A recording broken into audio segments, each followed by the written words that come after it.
That's what I'm worried about. I'm not worried about AI, deciding that it wants to take what we have, live where we live, use our resources. No. If AI were to want anything, which it doesn't, it would want us to build solar panels in space. Graham is a computational linguist, computer scientist, physicist, and speaker with 28 years of experience in technology development. It is his long-term goal to contribute meaningfully to the fields of AI and complexity science. He believes that human language can be viewed not as a set of acceptable word combinations, but rather as the ephemeral byproduct of the human communication game. Welcome to the James Wiles podcast. Thanks so much for joining us on today's podcast. We've got Graham Morehead here, and we're going to be talking a lot of AI, linguistics, and all that sort of fun stuff. So without further ado, Graham, in preparation, I watched your TED Talk, and you mentioned something that was kind of interesting that I'd like you to expand on a little bit. What is this term about type 1 and type 2? I heard you mention that. Could you tell us what that refers to and how you've made that distinction? So this is a debate that's been going on in AI since the 1950s. When you study AI, you start off with Alan Turing, 1940s.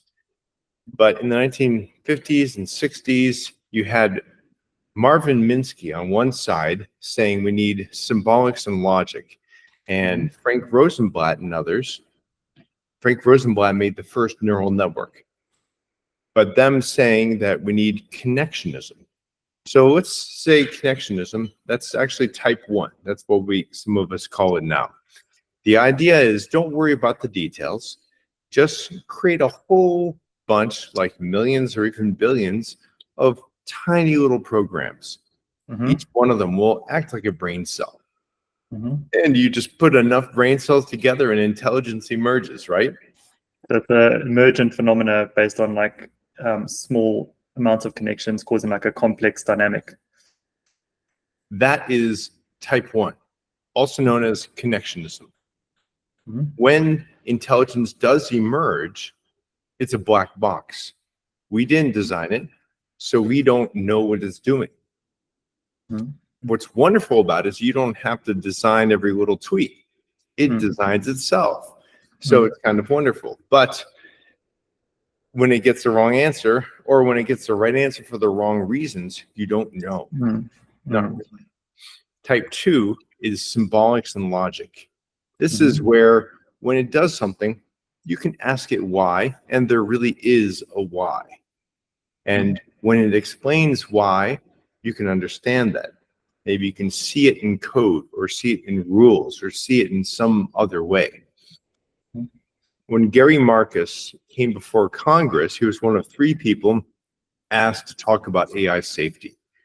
He actually had done a TED Talk just a couple months before that. And he said that combining type 1 and type 2 AI is today's $64 trillion question.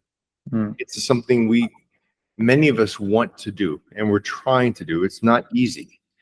So you're saying there's a trade-off in both of these. It's not like type 1 is necessarily worse than type 2, or are we striving for type 2 as a superior technology, or is it just pros and cons on both?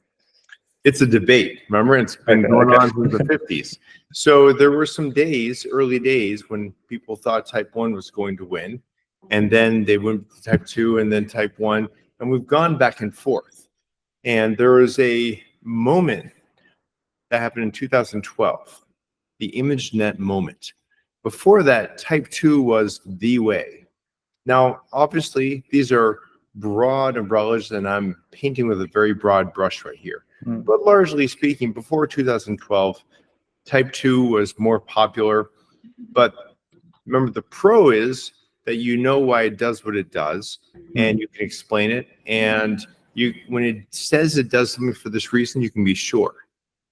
And the con is that it's so hard to train. It takes so much human time and effort. Are you still there? Because the screen seems to be. Yeah, got it. I'm back. Good. So again, The pro of type 2 is that you can understand it. The con is that it takes human time to come up with those rules. You have to program every little thing. The ImageNet moment in 2012 was special because that was a type 1 system, and they didn't have a human decide every little thing. Nobody went in and programmed, how do you recognize this or that? The ImageNet task was very simple. They have lots of images and captions, text underneath. Then the idea is, can you write an AI program to automatically caption those images? And before then, type 2 systems have been winning every year. 2012 was the first year that a neural network beat everybody. And I think it was called AlexNet. And it was a big moment. And nobody's ever come close to type 1 systems ever since. So they took off, and they've been winning the day ever since 2012. Here we are, 2024, and ChatGPT is what almost everybody's talking about. It is a type 1 connectionism system. And that's when you say connections, that could be just with regards to like matrix multiplication or some kind of interaction between large amounts of embeddings or data. You form in these kind of sparse connections that is not necessarily based off like a neural network, or it's not based off the neural network of a human, or it's not been trained explicitly the way a human would. It's kind of just, here's the space with which to draw conclusions and probabilities, and just whatever connections it finds, we use that. Yeah, it was actually kind of a discovery. When people started exploring with this, the idea was, how do we get it to train itself and still learn some of the complex dynamics in language? And the best way they could do this was the word guessing game. Take text, black out a word so it can't see it, and make it guess that word. And then when it gets the right answer, great. When it gets the wrong answer, give it a little bit of a punishment or a cost, or called the loss function. And then do it again and again. And it's definitely not learning the way humans learn. I have a kid, my daughter, when she was only 3 years old, we could have a reasonable discussion. She's older than that now. But GPT-4 was trained on over 1.1 million years of language. This is That's pretty crazy to think about it. Yeah. Yeah. It's not learning the way you and I learned. And when you got to the point where maybe you started off with a raw model, all random, and then you trained it for only 3 of those years, it did not talk like a 3-year-old.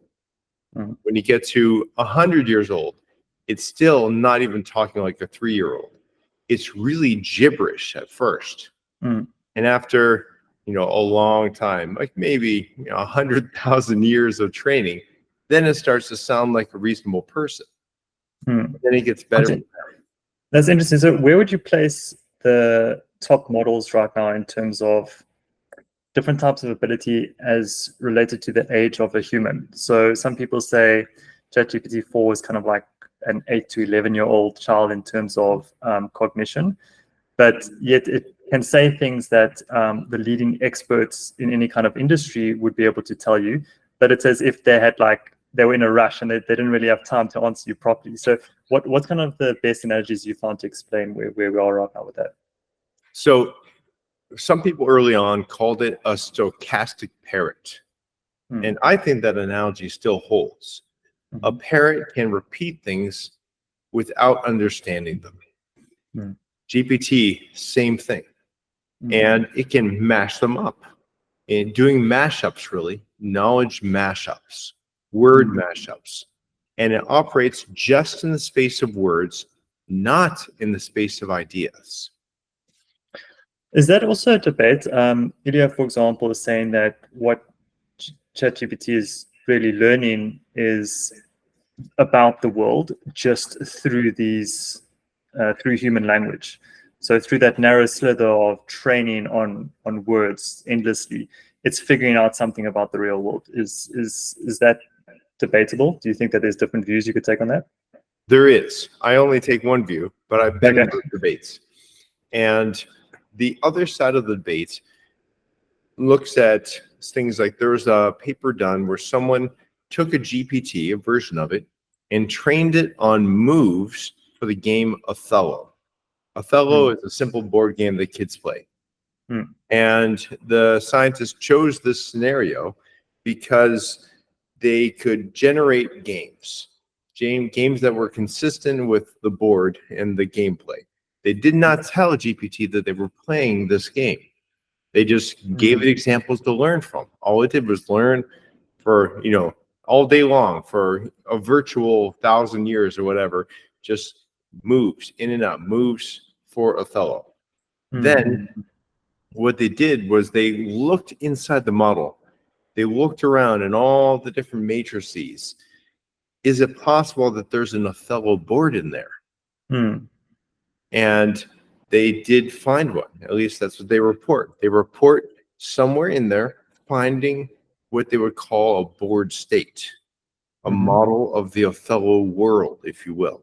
Interesting. And they could go in, and once they learned where this board was, they could do things like change the color of one of the pieces and make sure that the follow-on play was still consistent with what the world would be had that world model been altered in that way. Interesting. So in that aspect, you can say that it built a model of the world. Now, there's two problems with this. The first problem is that you're peering at it and seeing what you want to see. And it reminds me of this old book called The Bible Code. It was popular in the 80s. Someone went back to the ancient Hebrew texts, and they found that the Bible predicted that President Kennedy would be assassinated in Dallas, had the right year and everything. But what you had to do is you had to assume that you had to pronounce these ancient Hebrew letters in English, assuming they would know about Kennedy, and it was the kind of thing where if you peer long enough at a very long document, you can see anything you want to.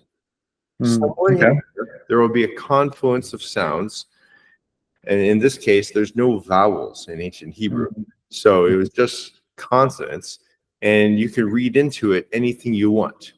And there's literally there's enough flexibility in there, and they were going diagonal and across and down, not just left and right. It's like kind of like a bit of hallucination happening there, like human hallucination. Yeah. And I think that seeing what you want to see, yes, you can find an Othello board in there. However, you could also, look at it a slightly different direction, and there's no board in there. But I do get their point. Now, the second thing that's wrong with that is this Othello world model, as it were, inside there, didn't act like a real world model, not inside a human's mind. Let's say that we're playing Othello, and you take the black pieces, I take the white pieces, and we start taking turns, and then somewhere in the middle, I decide to, instead of placing, a white piece on one of the circles, I decide to take a purple triangle and put it there instead. You'd be like, what? That's not part of this game. You can't do that. Or what if I did something that's not even mathematically possible? Like I were able to take something and merge it physically with the board so it's actually touching other pieces or merged with them physically, occupying the same volume. This is not consistent with the world model as it should be for Othello, but all those things could be done in that virtual world model. Interesting. The world model they found was not discrete objects that follow the laws of physics or even the game. It was a bunch of floating points. Everything in GPT, every token is represented by a vector of floating points. Now, when you're using GPT-4, that vector is a length 4096. This is very important. It's a strength and a weakness. When you study machine learning, they teach you about the curse of dimensionality. Once you get above a high number of dimensions, everything goes weird. And one way it hurts you is that the space becomes so large that there's no such thing as interpolating between examples. Everything is extrapolation. Interpolating. Can we dig into that a little bit? Yeah. So when you say, so what do you mean by interpolation and extrapolation in that context? So what you feel like machine learning is doing is real examples come at you, you gather them from data, maybe you have one here, one here, one here, one here, and then a gap, and then one here. And then you're trying to predict what should be the number here. And you can interpolate between them. Okay. That you feel like machine learning is doing. Mm-hmm. Jan LeCun is one of the great minds out there in AI. And he wrote a paper about a year and a half ago, I guess, that said that everything is extrapolation. Once you get into these higher dimensions, there's so much empty space there that there is nobody on Earth who is doing interpolation with these models. Everything is extrapolation. So that's part of you saying that the curse of dimensionality is partly causing this lack of ability to extrapolate. No, beyond the training data, or not? It's always extrapolating, is what he's saying. Oh, so it's always extrapolating. Oh, so what we do is interpolate. So if we see a chain of events that has happened, every week on a Monday, garbage gets collected outside your house, you can assume the next day the same thing is going to happen. And we have a world model to support that. We understand, the bylaws of the city or whatever else. But if you feed that to an AI model, you're saying unless it's very specifically within that narrow band of I'm saying something quite different, and it's okay. You've gone in like three directions there. So let's pin it down to a couple things. What the human does, yes, we have a world model, and when something happens, we can attribute that action to some reason or cause. We know why it happened. Now, GPT specifically doesn't know why of anything. It never has a why. The real why behind every token being put out is that it's that token that had the highest value among all the tokens in its vocabulary at that moment. That's the only why. Now, the crazy thing is that you can get an answer from GPT and then ask it why it gave you that answer. And it'll give you a really good explanation usually. That explanation is not really why I gave you that answer. Every time you interact with GPT, it's just doing the word guessing game. And that's all. Now, the thing that surprised all of us was that this actually works. This works really well. It's an amazingly powerful tool. And all it's doing is a word guessing game. And if you do the word guessing game well enough, long enough, then that parrot is a really handy pet to have around. Imagine if you had a parrot that was over 1 million years old and had heard everything on the internet and remembered it and could bring it out. But you have to learn how to prompt the parrot. That's a good analogy. I like that. Okay. Yeah. So it's a bird that it's a parrot that's been in the family for 1 million years, and it's heard everything. But you need to know how to tease out the right regurgitated histories that it's heard in the past. Yep. Okay. And you say that's extrapolation. Jan LeCun said it's extrapolation. Yeah. Okay. And that blows me away when I heard that. And it makes sense to me. I can understand it mathematically, but it still surprises me that everything is extrapolation, and it extrapolates in a way that's consistent with what everyone else has said in the past. Now, people say that, well, it can't truly be creative. It can be random. And sometimes in that randomness, a human will, ex post facto judge it as having been creative. We're the only ones who can judge if something is truly creative or not. I do think that it is very possible that every day some human somewhere prompts GPT and gets it to say something that is truly creative and interesting. There's like a million typewriters and a million monkeys. Yes. Okay. It's a little bit better than random monkeys Okay. because I it think usually uses words. that's what he's saying. So if monkeys knew how to only type words but didn't understand human language, something like that. Yeah. Okay. So what struck me there is maybe this idea in terms of why ChatGPT was so impressive, and also why it seems to be creative sometimes. Or you could look at some of its output and say, wow, it's truly creative. And maybe it's because language is very human. Most people who can talk would be impressed that a machine has figured that part out, how to put words together. So that part seems creative. I would argue that some of the other stuff, like 5-10 years ago, that machine learning could do was more impressive than just putting words together in terms of usefulness. But it's really the first time that anybody could interact with a truly powerful machine learning algorithm and feel like this has become quite humanoid. And then similarly with creativity, it's almost like it's not necessarily a giant leap forward in terms of intelligence, but it's figured out one aspect of intelligence that might be very important. And it's kind of like a bit of a self-reflective moment, because now I keep thinking of analogies to how I do stuff in terms of LLMs. So I'll say like, okay, I'm busy filling up my context window for the day by like doing some research, and then it's sitting there ready for me to repeat out stuff. And I'm busy like in my training mode. I'm busy like training on like a new field or a new topic, so that it's like it's available in my probability distribution or whatever it is. So what humans do is probably not just next token prediction, but an impressive part of what makes us maybe very confluent as intelligent beings is next token prediction. Yeah. So Wernicke's area and what's the other?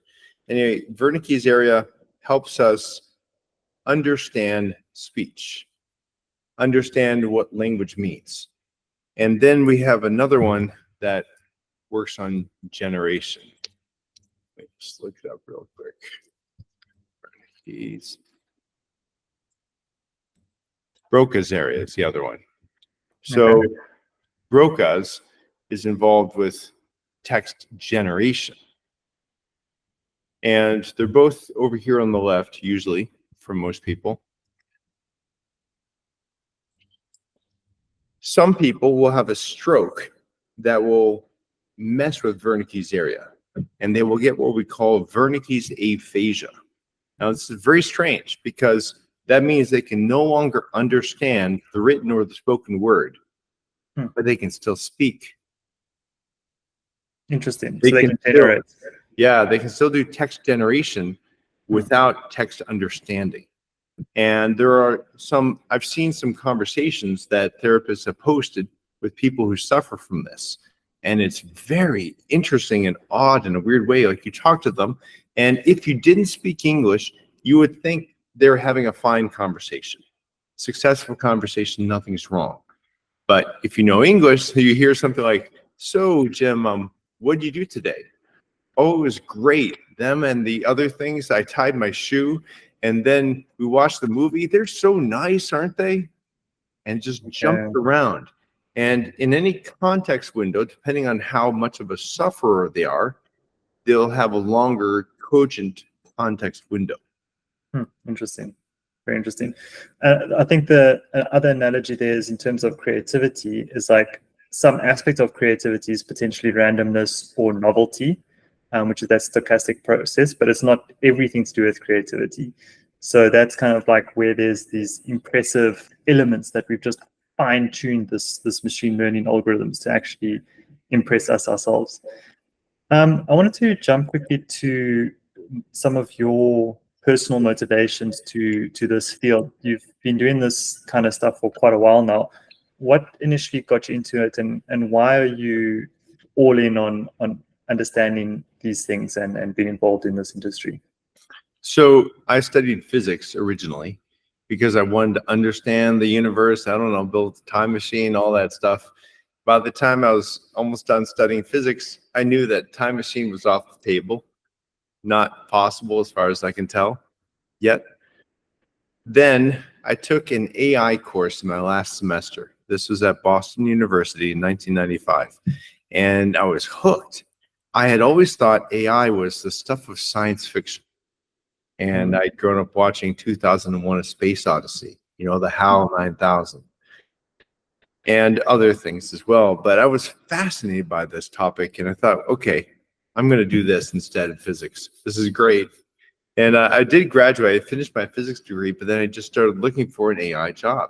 And eventually I started working at a speech rec company in 1997. And I've never looked back. And I've worked at tons of companies since then. And back in that time, memory was mostly type 2, or the statistical methods we would use for speech rec, where speech recognition required humans to design and construct several different layers. One layer that looked for, are you speaking or not? And then if you are speaking, what sounds are you making? And I worked on some of those libraries that would match those sounds to which words you're saying. And then the words would go up to, sentences and all that. Nowadays, it's just a neural network, end to end, just a giant connectionism black box, so things have changed. Now, all this time, I saw different ways of looking at the problem, not just the connectionist symbolics one, but other ways of viewing what it's like to be a human and understand and think, and what is language. Also, my mother taught languages when I was growing up, and my father was a neurologist.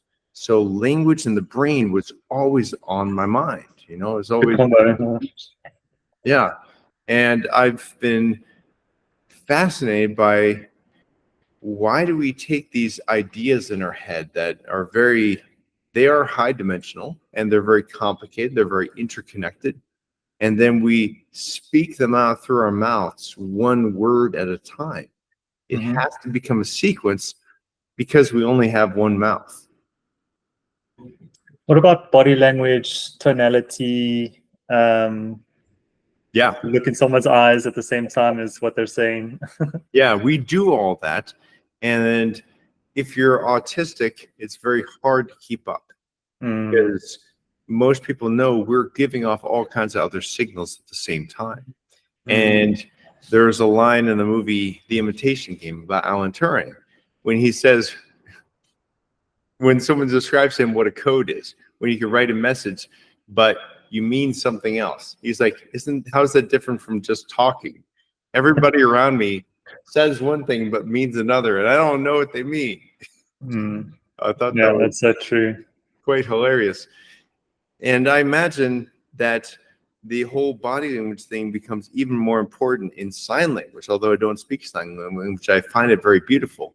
And we're still, though, stuck with the actual words only able to come out of your mouth one at a time. Now, what we know as humans is that there's more than one reason to say something. And you have multiple agendas. And maybe your agenda is just to take a thought that's in your head and put it in someone else's head. That is the simplest language agenda. But there's many, many others. Like, maybe if you're on a date and it's going well, and you say something like, hey, would you like to see a tour of my place? You're not actually asking if she's curious about seeing the architectural layout of where you live. I don't know, maybe unless you're autistic, and then that is actually what you mean. Yes, exactly. So there's multiple things going on, and you can think of language as an ephemeral byproduct of the human communication game.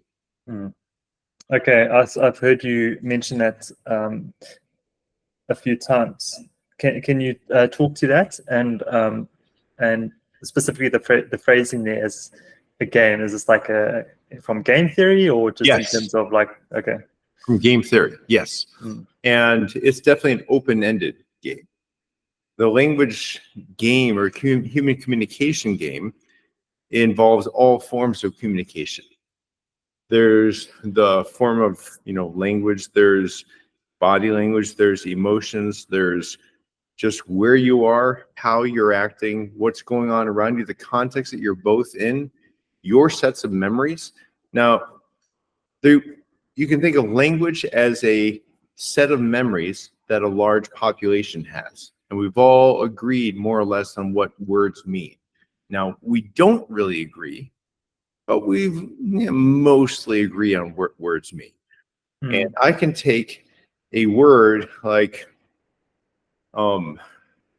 biomechanical, and that springs to mind all kinds of complexity.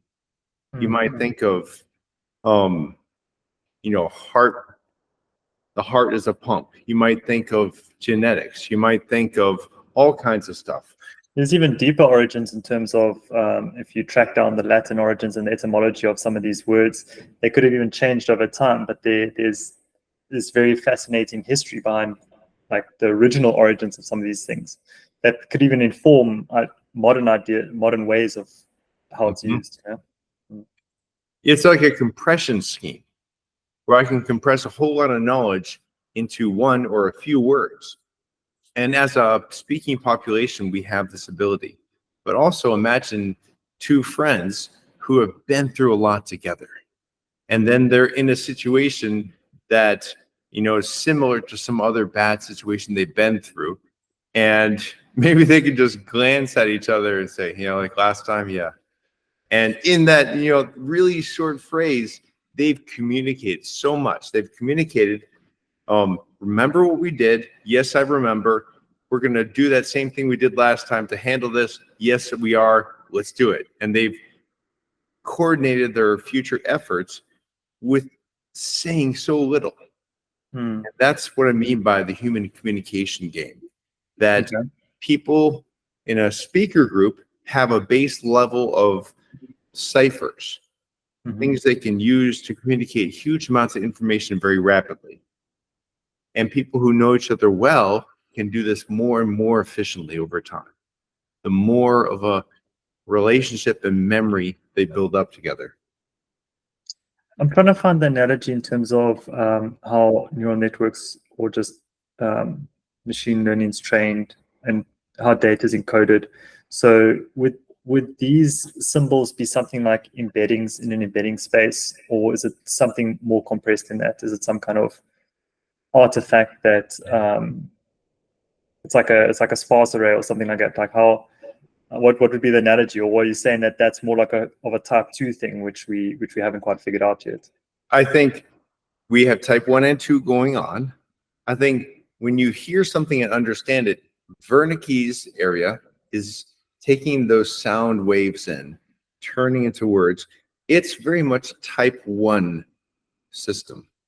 Okay. It's using a lot of things that we're not conscious of and giving to our consciousness a very cleaned up version.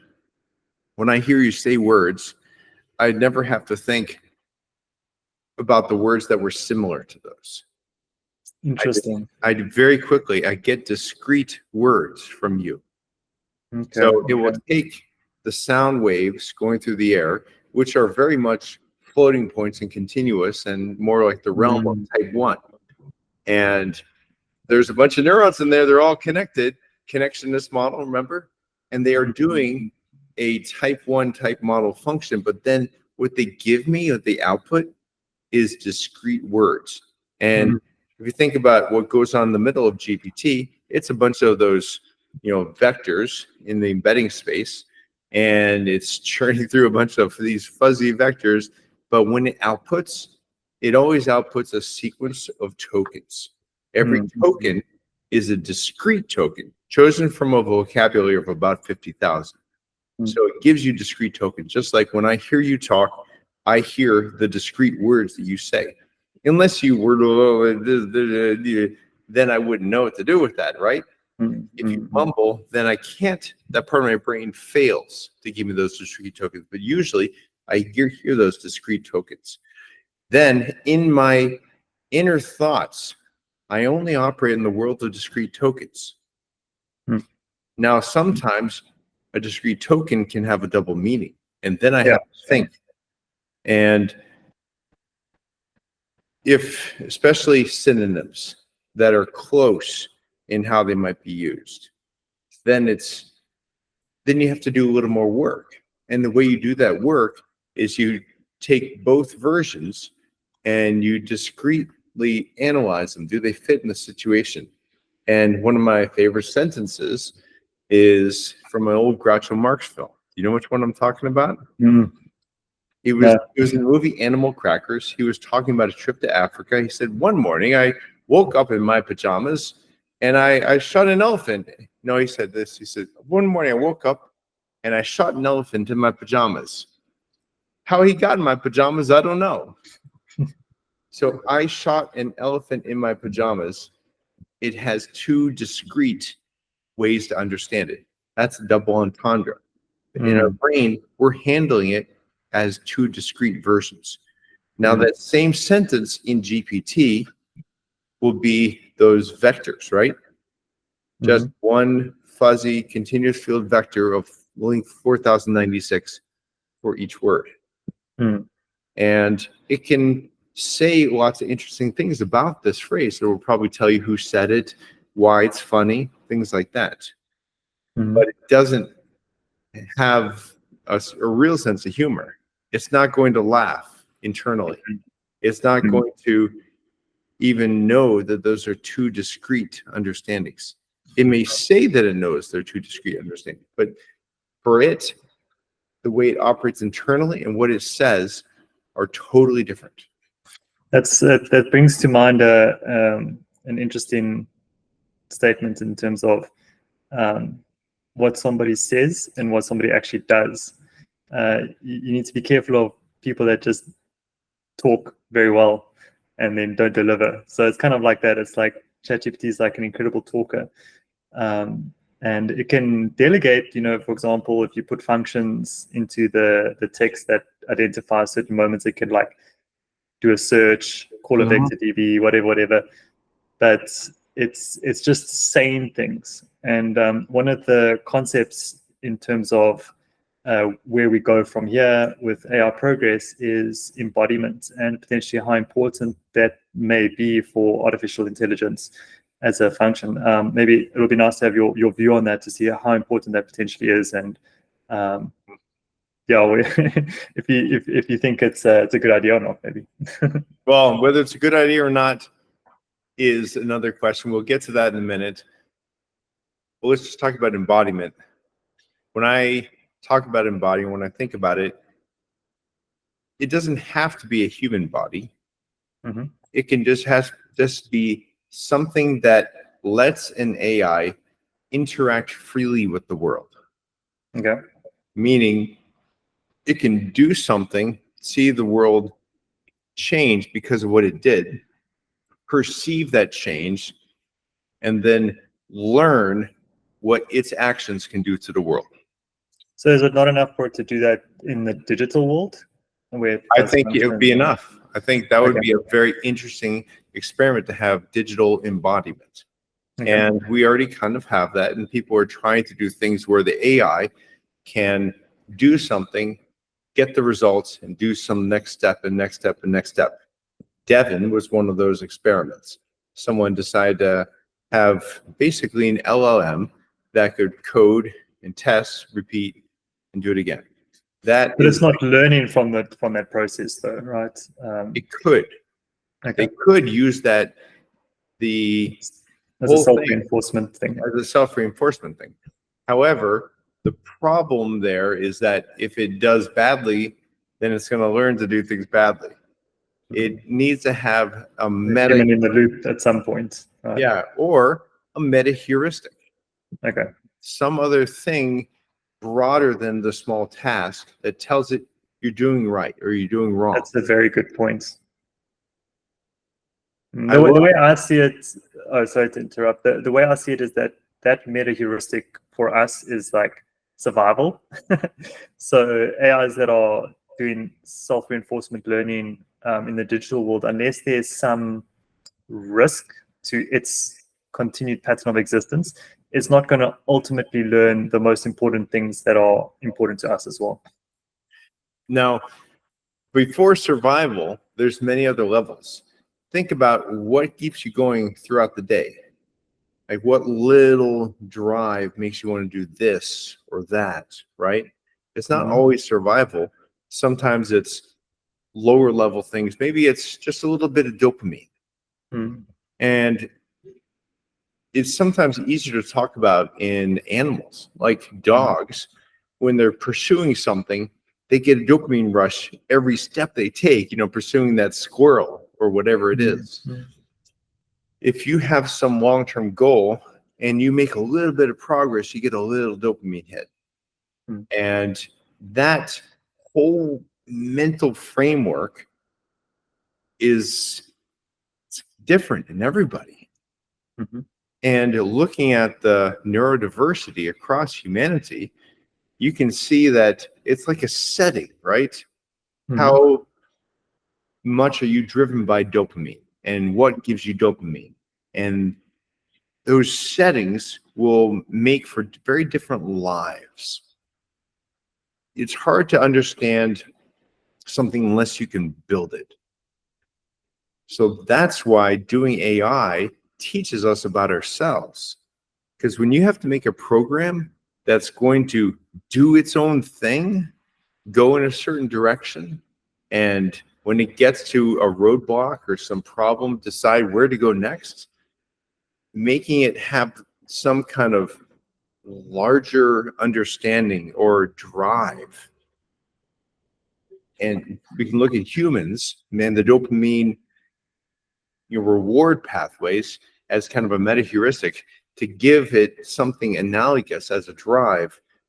It's really a fun space to try to figure this out because we haven't figured it out yet.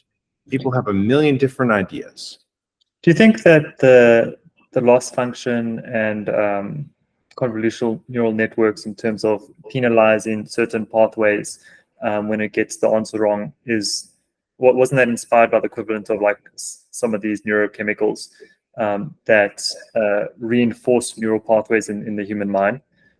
Such as dopamine, I think serotonin. And then there's stress, for example. If something resulted in stress, you want to avoid that repeated neural activation. I think my point there is that this is definitely nice heuristics, but ultimately these heuristics were developed through evolutionary pressures, which was like a fitness landscape of a environment that you weren't able to get out of. And it seems like unless we can get to the point where we close in the loop for these AIs to actually have to survive something, then the development of those dopamine heuristics or serotonin heuristics, whatever that is that we program into it, are always going to be like human interventionism. And you kind of are going to get an approximation of some sort of intelligence, but unless it's gone full circle and it has its own unless it has its own complete loop of survival, I think it's always going to be limited in terms of how smart it can get, and probably definitely limited in terms of getting smarter than us. Yeah, and then if we go to physical embodiment, you're giving it something that can, walk around with you in the house or something, and then it can hurt you, and it's a little scary when we start talking about physical embodiment. But you kind of have that with a car. A car in full self-driving is physical embodiment. It's a different kind of body, but it's definitely physical embodiment. And it's not an immediate process where the computer in the car learns from its driving. It's more of an aggregate process where 1 million people are driving, and then that data is cherry-picked, only looking for good drivers. They don't want to look for bad drivers. So they take the best drivers, and the system overall learns from those best drivers, and then that goes into an update. It's a much slower, more careful process, but that is embodiment. We're doing it today. It's almost like a thought that struck me there was that you mentioned this dimensionality, and we've almost had this dimensionality explosion with these massive matrices that are trying to figure stuff out, but in a specific context, like talking or text output. But in terms of other dimensions, like interaction in the real world, running processes, making decisions that have real impacts, the dimensionality is extremely small. So it almost feels like because it's mechanical, you can squeeze a lot of dimensionality into certain areas, but our dimensionality as organisms is maybe lower in certain areas, but overall very high. So like, the interaction we have with the real world.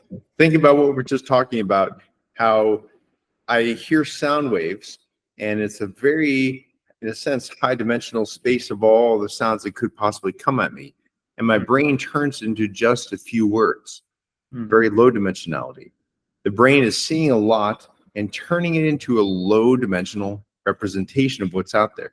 And the discretization is a very important part of this. When I look outside and I see a bird flying through the sky, I know it's a bird and it's going to do bird-like things. It can fly, it can go down, up, swoop around. If it were to morph into an airplane, I would be really confused. Or if it were to split into a bunch of spiders, I'd be really confused. Like, that's not supposed to do that. Or if it were to vaporize into nothingness. Now, if everything is floating point vectors, all those could be a possibility. Why not? But since I've already simplified the world down into discrete objects that I feel like I understand, I've simplified my world, and I can represent it with fewer dimensions, fewer brain cells. That makes a lot of sense. And one explanation for why hands are so difficult for AI to get is because we've got a discrete representation, a very compressed representation of bones, joints, muscles, 5 fingers. You can count to 5. That's very easy. You can grok the number 5 quite quickly. But for AI, it's just seeing these like configurations in a million different ways, and it has like 4,000 dimensions with which to try to think of what a hand is. Obviously, it's 6, 7, 8, 9, 100 fingers. Doesn't matter. It's like it's all in a fuzzy haze of probabilities. You also mentioned convolutions earlier. A convolution is a little window that scans across an image, and most visual AI takes advantage of this mechanism.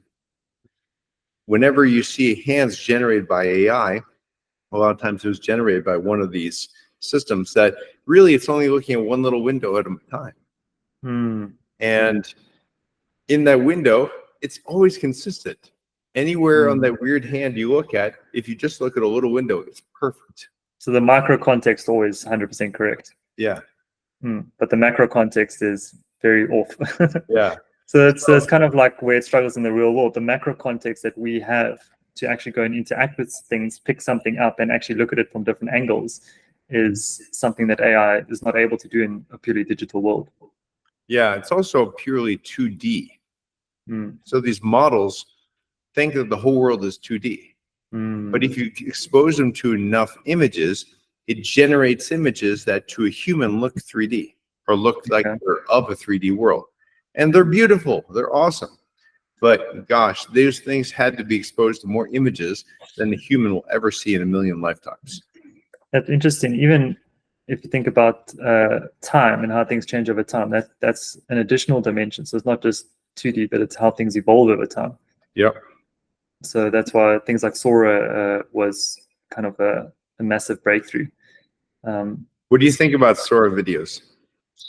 Yeah, it was impressive. And a lot of people are concerned about the effect that it has on humans and like the training data for other AIs because it's off and it's weird. And I said, don't. I was having a chat to someone. I said, don't stress too much. It's like we dream all the time, and AIs are kind of like in a dream state right now. They haven't really woken up yet. So they're still dreaming. Let them dream a little bit longer before we start criticizing them too harshly. Wow, that's a really poetic way to say that it's off. When you say it's similar to how you dream. Like if I think about how I dream, it's the way that that image moves over time. It's kind of like how logical consistency is not that important when you're dreaming. Yeah, that's true. Yeah, it is a lot like that. I think it's an artifact of the fact that it's playing in a purely 2D space. And then it's trying to do the third dimension, at least what you would infer when you look at it, and then add time onto that. And of course, they do train it on video, so it's trying to be consistent across, the frames. But it's not aware of physics, and it's not aware of object constancy. But the next versions will be great. In 5 years, you won't be able to tell. That's interesting. So this was another angle that I wanted to bring up, because during your TED talk, you mentioned that a lot of people ask you out of concern and a little bit of fear, is it going to take my job and all those sorts of things. What do you feel are the biggest concerns? Where from being exposed to having to talk about this a lot, what are the day-to-day concerns, and then maybe on the technical side, where are the academics or the people that are actually, at the coal face of working on this stuff, where are they concerned this could go? The biggest concern I have right now is still bad actors in the world. Bad people, not bad AI, bad people.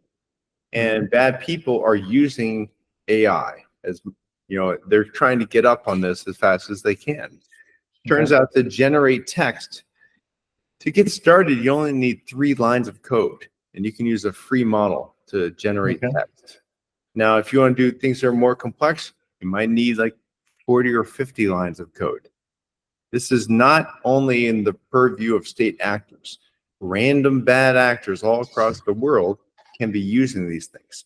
And the first thing they're going to use them for is to try to take your money. Maybe they're going to contact old people all over the world, old people first, and then, everybody else. Young people right now, a lot of them are out there trying to get jobs. And there's a crazy number of scams where people are offering jobs and saying, okay, going through our, intake process for the interview, or maybe they even offer them the job, but it's just for identity theft. They want to get them to enter their information, their social security number, and then they do identity theft. Wow, I didn't even hear about that scam. That's important to know, to let people know about. Yeah. There's really been an uptick of scams in general. And the scariest part about this to me is that scammers will be able to sound like someone else. Now, first, let's talk about just text. Let's say someone gets access to your email or Slack or Discord or anything. Maybe even they've been monitoring your communication with someone in a public Discord channel, for instance. No matter what it is, maybe they've monitored you or one of your friends, and you've communicated with the person for years, you know them. It can sound like them. It can say things or write things that are consistent with your conversation with them, sound like them, and just do this at scale. So as a scammer, you could have 1,000 of these going at once. And maybe most of them fail to convince that person to either send you money or give to your, GoFundMe. Maybe it's a GoFundMe that's fake. Or maybe it's, there's all kinds of ways for them to try to get your money. And it's going to be a real burden on businesses too. This is not something the cybersecurity world is talking about enough. In the old days, it was just computers attacking computers. But now we have computers attacking people directly. Cybersecurity forever has known that the most effective kind of hacking is social engineering. Talking to people, getting them to do something or say something. And the do something might be just open up a port or send some email or click on something in an email or a text. That social engineering is now not just humans talking to humans. Computers can get people to do things or say things. And you can have 1,000 of these going at once. Let's say you're a hacker group and you want to target a specific company. You go on LinkedIn, find out everyone who works there. You can have an AI process that's reading through LinkedIn. You just type in the name of the company and it gets everybody. And then you say for each person, find every one of their social media handles, maybe their phone numbers, everything. And then for each one of them, find their friends and pretend or find the friend that they've communicated with the most and pretend to be that person. And then run, this other process. Say, we're going to try to get this information, right? Okay. And have everyone do it all at once in the space of 5 minutes. So if you're at a company and you're getting hacked or attacked, your IT department is going to send out a notice, within the hour or so, beware, this kind of thing's going on. But if it's all over in 5 minutes, how do you even respond to that? So the scale is a new threat. The scale of which you could do these things now is something unprecedented. The scale and the nature. So the fact that it's computers attacking people, and that's just text-based. Now we can also fake anyone's voice and fake anyone's face. Now it's still a little more expensive. It's to make it look just right. Face swapping has to be done well, but it has been done well by hackers. About a month ago, I read about a company in Hong Kong. This guy who was one of the top accountants at this big company, he got on the Zoom call talking with the CFO and a couple other employees. And the CFO said, okay, we need to pay our suppliers for, last couple months. And you just spend, put 2 million here, 3 million in this account, 4 million. And during the call, talking directly with his CFO, he put 25 million in 10 different accounts because his CFO told him to, his boss. Wow. But it was all deep faked. Wow. Crazy. Okay, yeah. So that's a tip there is at least put the video on, and that's one additional level of security, because if they have their videos off, yeah. So I mean, at least it's an additional hurdle, because imagine if the video was off, it would be even easier. Yeah. Yeah, that's crazy. Wow. That's what concerns me. It's not about bad AI, it's about bad people. Okay. So then if we were to look at kind of more of the existentialism at this point, are you concerned in terms of where the ultimate, let's say 1,000 years from now, 100 plus years from now, are you concerned about like human existence in the face of increasing intelligence of AIs, or is that overhyped is that overhyped, and what we should be concentrating on right now is bad actors using less sophisticated AI? I mean, that'll probably happen, before superintelligence, but where should we be focusing our energy right now? So we should be afraid, but not afraid of superintelligence. We should be afraid of the human propensity for laziness. That's really the only thing to fear. Have you seen Idiocracy? Yes, of course, yeah. Remember when he goes to the hospital? I don't remember that scene. He goes to the hospital and talks to the doctor, who just, tells him what the computer said to say, or the computerized machine that did the diagnostics. No one actually knows anymore, because no one works hard. No one had to. They had intelligent tools that did work for them, so they all became lazy. Now, Yuval Harari wrote *Sapiens*, amazing book, and he talks about how there was a real discontinuous break between our hunter-gatherer period and the agricultural period. At some point, we stopped being hunter-gatherers. And imagine the older people in that first settlement. They still had knowledge about which seed to get from which plant, how to distinguish that from similar seeds, when to go south, when to follow the migratory herds, how to make this certain kind of bow and arrow. 10,000 years of knowledge slowly learned by accident. Like when don't eat that seed, it's poisonous. It's because your 10th great grandfather ate it, died in the spot, and everyone said, okay, remember that. Don't eat that anymore. Don't do that again, yeah. But they weren't able to write it down and pass it on. Instead, all these lessons were learned slowly throughout your childhood. You'd be out there foraging with your family, and you see, oh, what's this? No, don't that. Every piece of knowledge was gained painstakingly through an apprentice period where you're just foraging with your family. But then someone discovers, you know what? we'll have greater food security if we stay right here, put seeds in the ground, weed them, water them, and wait. And they started doing that. And within 2 or 3 generations, all of 10,000 years of knowledge was lost, and you can't go back to being hunter-gatherers now. Now, what happens if this happens again? Right now, there are many people who know how to be doctors and engineers and construction workers, and we can build things and make things. We can fix cars. We have a lot of knowledge and ability. And if we lost all technology today, but still had the brains and had to start over, we could get back, a reasonably good civilized civilization in, 20, 30, 40 years.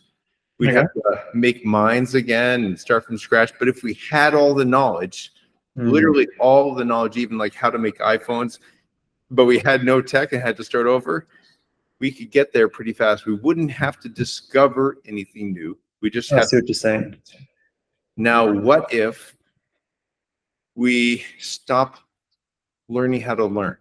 What if a new batch of kids comes out and it's like, don't go to school, don't learn, because you don't have to anymore. Your AI will do that for you.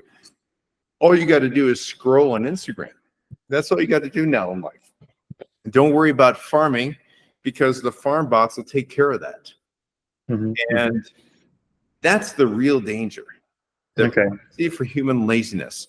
And people, like, one of the disturbing trends in the world is that in most countries where the economy is good, or not the poorest parts of the world, birth rates are going down. People are not having enough kids, and they're not getting married enough. They're not starting families, and they're not even flirting as much. There's a young generation that it looks like, when I look at younger generations of men, they're not out there trying to meet people and flirt in the same way as I had to when I was younger, before the apps. So they depend on the apps. And if all the apps went away, maybe nothing would happen. But what I'm worried about is that insert AI, and all of a sudden people start falling in love with AI. And maybe it will be like, the perfect boyfriend or girlfriend, and it won't leave you. And if it convinces you that it's really conscious and really loves you, then that's yet another reason why humans stop having children.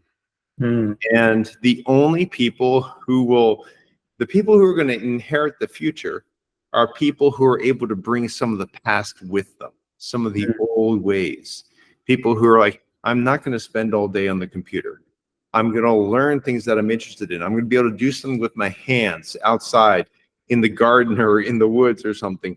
I'm going to, do the dangerous thing, talk to strangers and make friendships and flirt and whatever. And these are the old way that we have to bring with us to the future, or else we're doomed. That's what I'm worried about. I'm not worried about AI, deciding that it wants to take what we have, live where we live, use our resources. No. If AI were to want anything, which it doesn't, it would want us to build solar panels in space. Interesting. One optimistic idea that pops into my head there was that if we develop technology to the point where AI can do most of the tedious work for us, maybe we'll have more time to learn how to do woodwork and survive in the forest and spend time flirting in real life. Yes. Yes, that's what I hope for us. Yeah, that's very cool. All right, so I guess that's an interesting perspective, and it's kind of like a refreshing dimension with which to evaluate future progress. I think there seems like there's kind of like a new online war in terms of accelerationism and doomerism right now. Maybe we can even just have a meta discussion on that, and if you perhaps have some commentary on that, and if you take a specific side or not. Yeah. So I believe that when you look at past civilizations, that have risen and fallen, there really is no pattern exactly. I'm a big fan of the historian Neil Ferguson, and he says that every time someone says there's cyclical patterns you can look for and find in all past civilizations, they're really kind of squinting and making the data fit what they want. Okay. Civilizations are more like living organisms. Now, a living cell, if you ever watch one of my favorite YouTube channels, is Journey to the Microcosmos. And they have an awesome microscope and they watch single cell organisms just living their lives. Sometimes they're fighting, sometimes they're eating and foraging and just moving around. Cool. Sometimes they're dying. And when one of them dies, sometimes you can see that there's something going wrong beforehand. Maybe there's this one cell one time, it was leaking so a little bit, and it was like not doing well and not moving as fast. And then in one instant, it kind of dissolved into a dead mess. And you realize that was the moment of death for that organism. Every living cell is actually a very complex machine. It's not just a ball of soup. It is a complex machine, and every part of it at every moment is described by this, negative delta G in chemistry, which means that it is a continually operating chemical reaction that happens spontaneously. Interesting. Okay. So if you think simply, if you have a big chemical that in the presence of something else that's going to interact with it and spontaneously break or spark or combine or something that happens spontaneously. Now, if you take a whole bunch of these reactions that are going to happen spontaneously and carefully choose this one and that one and put them all in the right place, you get a living creature, right? It's an amazingly complex, complicated thing, but that's what it is. It's a machine, and there's about 1 million things that have to always be going right for it to stay alive.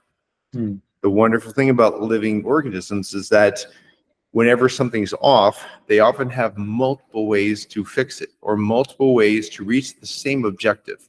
Michael Levin, who's fascinating research, looks at flatworms and other creatures, shows they did something with frogs and tadpoles. They moved the cluster of cells that was going to become the eye, moved it like somewhere else, and it slowly migrated back to where it was supposed to be. Wow, that's crazy. Yeah. There's like built-in error correction at the gene level, probably. It's not at the gene level, it's at the organ level, and then also at the body level. And there are some creatures that if you cut off the hand or whatever, it will grow back. Some things that are like around salamander complexity. We don't have that anymore. We've lost that, but maybe there's a way for us to get it back. The body has some intelligence, the organs have intelligence, the cells have intelligence, and intelligence in this sense is just when something is off in body shape space, it has multiple ways to solve that problem. Okay, so just as one definition of that type of intelligence, would you describe it as the ability to solve problems? The ability to get back to some goal.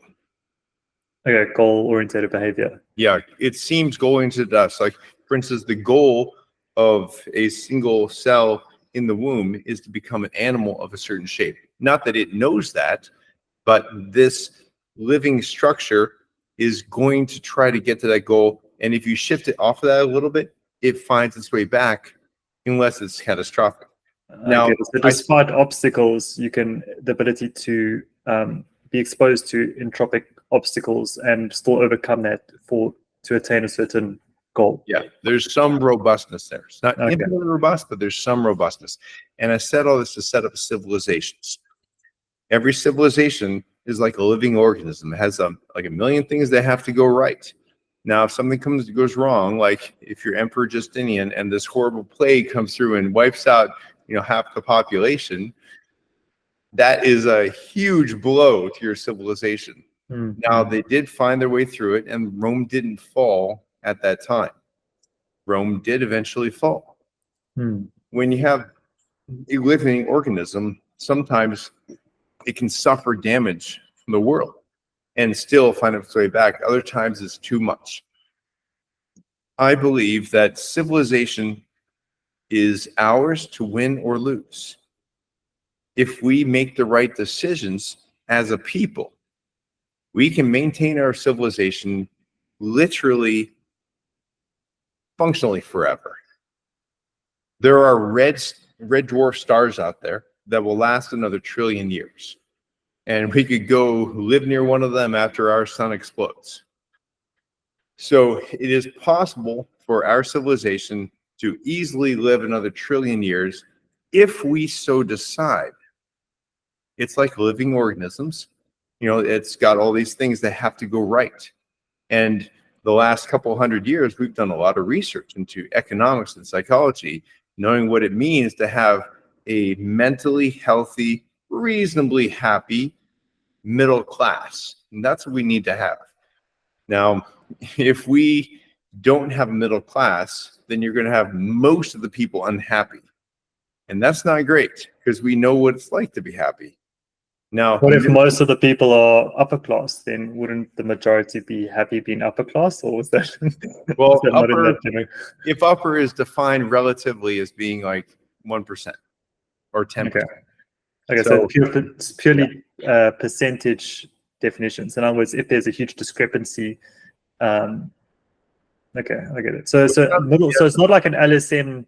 It's not like a level of lifestyle that's determining this. You're talking about sort of discrepancies in terms of how else would you define that? Like, I know there's the usual take on upper middle class, but in terms of being rigorous with this analysis, it'll be interesting for me to figure that out. Yeah, it's a fun topic, because if you look at real value, if you wanted to get the same medical care you could get in 1950, how much would you have to spend if you want to get that quality? Like, find a doctor who doesn't know anything we've learned in the last 70 years. It's really pretty cheap, And if you want to get a house of that quality, or a car that's going to break down as often as those cars did, it's actually very cheap. If you want to get enough calories to fill your stomach of the cheapest calories, how many hours do you have to work at minimum wage? In every real sense, we are very rich. We're all upper class. You have faster internet than any of the pharaohs of Egypt. You probably even have hot water in your house. That's amazing. You don't even have insects crawling in your bedroom. That's incredible. I mean, we have it so good from the real perspective. It's the relative one that matters to us. Okay. And we all know we're not Bill Gates, we're not the king, or we're not, the richest man. But what everybody wants is this idea that life will get better. Okay. That's all want. Now, so is it like more an optimism? Like it's a measure of optimism? We all want optimism, and we all want to know that if we put work and effort into something, it won't dissipate. It won't be wasted. It won't get stolen. It won't get washed away in a flood or burned away in a fire. And, this happens to a lot of people. Or there are even people who don't have a flood or a fire, but they put years of effort into getting a college degree that now doesn't give them a job. That's when things start to get scary. When there's a lot of people who know for a fact that their life will be worse. It doesn't matter to them that it's still going to be better than it would have been in 1800. That doesn't matter to them. What matters to them is that their life is worse than it was. They put a lot of work into something, and they're going to get nothing from it. So is the dissatisfaction individual in that context, or is it the fact that some people don't have to have that kind of like potential failure in the future, and then that discrepancy between some people do, some people don't? Or can you boil it down to, like, as an individual, I'm just not happy with the situation, because regardless of if some people do or don't, I'm not going to be rewarded for the future based on the effort I put in now? Yeah, I think it's both. I also think of the lying flat meme in China. Have you heard of this? Okay. No. So there's a lot of people in China who have decided, I'm not going to work hard. I'm just going to spend my life just maybe watching TV or playing video games. Okay. I'm not going to work hard. I'm not going to be ambitious, because they really went all in on the ambition for quite a long time. There's this other meme, older one, where you'll take a picture of your baby and next to it you put a picture of how many days till the college entrance exam. We're starting now to study, and everybody studies really, really hard. They study way harder than any Americans do. Yeah. And then they get to college, they get the degree, and now they get out into the world and it's like, wait, I'm not seeing the success I thought the world promised me. And every country has the danger of that happening. People putting a lot of work into things and then the world not rewarding them for it. Now, it's not your responsibility to reward some other stranger you don't know for their work. But I think it's incumbent on all of us to try to influence society so that we have a society that rewards people. All right. So going back to the reason I wanted to dig into that was because you're saying that as a society, we're like an organism, and kind of one measure of success is how strong the middle class is, but another definition of that is the optimism of the majority of people, maybe. Yeah. Okay. Yeah, that's what's most important. No matter where you start off in the economic spectrum, you want to know that when you do things that take effort and thought and consideration, it's not going to dissipate. It's not going to be washed away in a flood. It's not going to burn. It's not going to get stolen. Okay.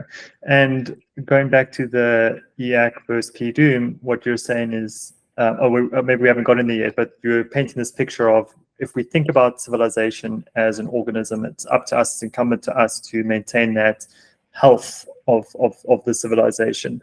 So the debate at the moment and kind of this rivalry between these two potential views of what we should be doing with AI right now, what do you feel about the debate? Is it like a waste of time?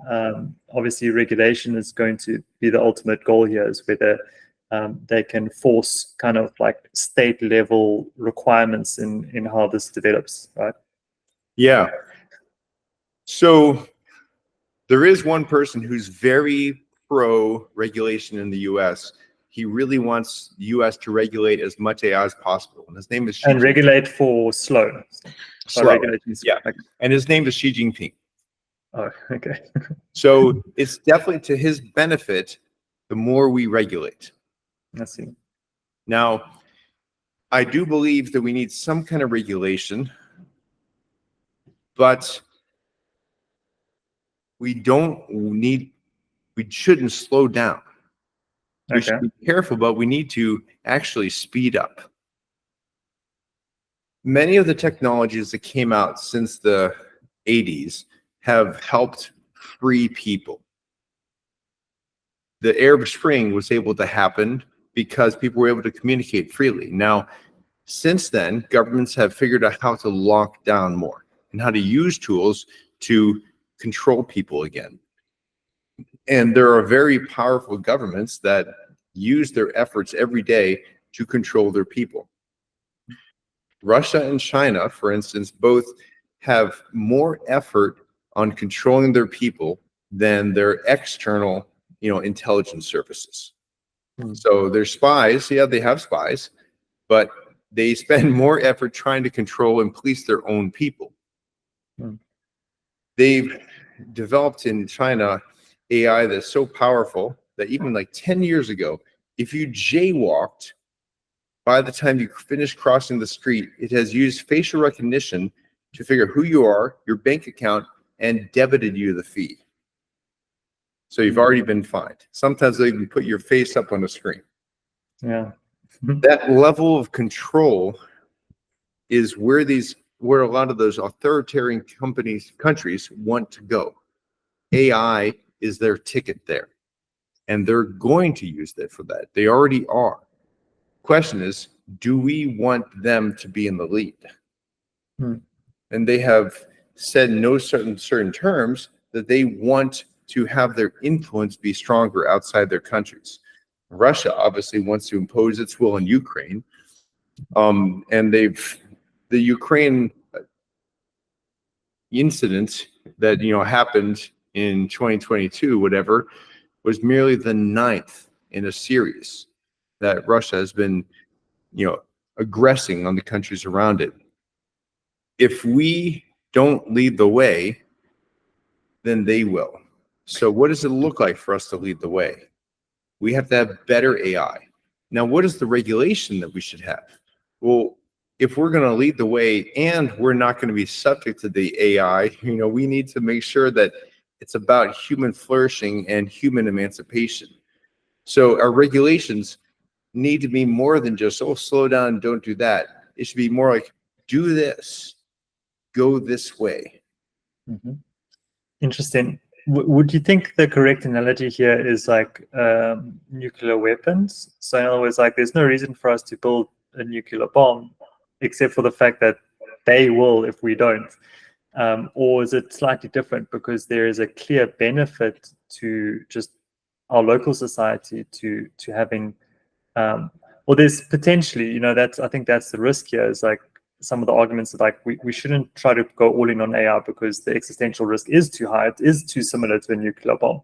But there is clear benefit in terms of just, my subjective experience in how it's helped me code better and allow me to be more productive. That I don't know any nuclear bomb that's been able to help me with my coding. So how do you regulate without slowing down, I think is the question there. Yeah. So there is no real slowing down. You can have regulation that makes it hard for the US to operate, but there's no real slowing down. Other countries will progress forward. Researchers somewhere will progress forward. We happen to have the lead, barely, in the US and the free world. We happen to have it right now, barely. And we can keep it. How do we do regulation? I think nuclear is a very good analogy. It is powerful enough to hurt a lot of people or to run nuclear plants. Also, the fact that we have these nuclear weapons, I don't think it's an accident that we have the most peaceful era in all of history in terms of per capita deaths by war and murder. The fact that we have nuclear weapons pointing at each other, I think it's not an accident. It's not just correlation, it is causation. Electricity is the other analogy. Electricity still kills people every year. It has a net benefit though. If we were to turn off electricity and say, oh, electricity, a bunch of people got electrocuted, so we have to just stop with the electricity or slow it down, regulate this. We do regulate it. And we say that, okay, if you're going to put electricity into a place where it might hurt people, you need to have certifications and you need to have it up to code. I think that's there was never I like that. I like those analogies, and the electricity one's also an important comparison. However, you never really have this idea in the back of your mind that electricity is going to take over, and if electricity development goes too far, we could face existential risk. Yeah, you're right. However, AI doesn't have wants and desires. I think it's actually even scarier to do biological research. Because what if you make a microbe that we can't fight against and gets out of the lab? That's a good point. So there's other more real, tangible risks we should also be paying at least equal attention to. So yeah. However, even in that space, I don't think the right answer is stop studying biology. We need to slow down this whole studying microbiology. No, I think we need to actually speed up. The National Science Foundation doesn't fund scientists like it used to. In the old days, when I talked to my older professors, they like 1 out of 10 of their grant proposals would get accepted, and it would be plenty of money. Nowadays, it's like 1 out of 50. It's a third of the money you actually need, and 50% of that goes to university administration. We're not funding blue sky science in the way we used to. I think that is a brilliant topic for a future discussion, and I know you are involved somewhat academically, so I'd love to maybe pick up that conversation for next time. But it's been a great chat. I really appreciate your time, and I think thanks for your time too. Great. Okay. Chat soon. James, thank you. Okay, it was a pleasure. Sorry about the original timing thing. That was my mistake. It's okay. Cool. All right. Thanks. Great talk. Cool. And send me a link. Okay, we'll do. Cheers.